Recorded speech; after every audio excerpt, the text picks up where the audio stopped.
আমরা চাই এমন সরকার গঠিত হোক, সাধারণ মানুষের যাতে সুযোগ পায়, আমাদের ছেলে মেয়েরা যাতে একটা কাজ করতে পারে, একটা চাকরি করতে পারে। আমরা মুসলিম না হিন্দু এটা আমরা চাই না। এখন আপনার কাছে আমি ওখানে চিনলাই না, পরবর্তীতে আপনার কাছে আমি গেলাম, আমরা এই অধিকারটা, আমি অন্তত এই অধিকারটা চাই, আর কারো কথা আমি করতে পারি না। আপনারা নেন, আমরা জানি না কত হইলো, আমরা এমপি দ্বারা করাই, চেয়ারম্যান দ্বারা করাই, মেম্বার দ্বারা করাই, আমরা আক্ষেপে দ্বারা করাই, এই নিয়ে আমরা কাজ করবেন, আমরা দেখাশোনা করবেন।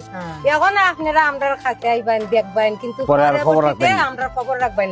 যেমন আমরা একটা ছেলে মেয়ে লয়ে বইছি, আমরা চাই এমন সরকার গঠিত হোক, সাধারণ মানুষের যাতে সুযোগ পায়, আমাদের ছেলে মেয়েরা যাতে একটা কাজ করতে পারে, একটা চাকরি করতে পারে, এইরকম আমরা এমপি চাই। আমরা মুসলিম না হিন্দু এটা আমরা চাই না। আমার বাবার বাড়ি এলাকায় আপনারা অন্য রকম মনে আমার বাবার বাড়ি হইল নেত্রকোনা জেলা। এখানে যদি বাবর দ্বারা সে যে কোনো ব্যক্তি হোক সে ফাঁস করবে, কারণ হইলো একটাই, সে কারণ হইলো একটাই, আপনারা কোনটা মনে নেই না, আমি খোলামেলা সে এই কারণে সে গরিব নাই, হিন্দু নাই, মুসলিম নাই, খ্রিস্টান নাই, বৌদ্ধ নাই, সে সম অধিকারে, মানে সবাই আপনার কাছে গেছি, আপনার সাথে কথা কইতাম পারছি, অতখানি অধিকার আমরা অতখান চাই, আর কিচ্ছু না। এখন আপনার কাছে আমি ওখানে চিনলাই না, পরবর্তীতে আপনার কাছে আমি গেলাম, আমরা এই অধিকারটা, আমি অন্তত এই অধিকারটা চাই, আর কারো কথা আমি করতে পারি না। আমার নাম রহমত তালুকদার।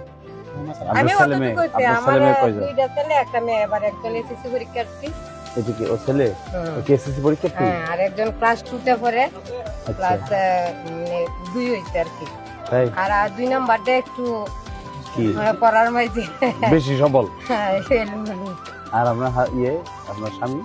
আমার স্বামী সব কাজই করেন, কৃষি কাজও করেন, আবার কিছু ঔষধ আই না ওই গ্রামে গ্রামে ওষুধ দেখা যায়। হ্যাঁ, আমরা পুঁজির কারণে সবটা সবসময় করতে পারি না, যখন যা পাই। আপনার এটা হলো কুচিরগাঁও। আপনার স্বামীর নাম কি? মিশু। আর আপনি হলেন রমা, আর এই বাচ্চাটার নাম দীপ্ত। ঠিক আছে, মনে থাকবো আপনার। ঠিক আছে, থ্যাংক ইউ।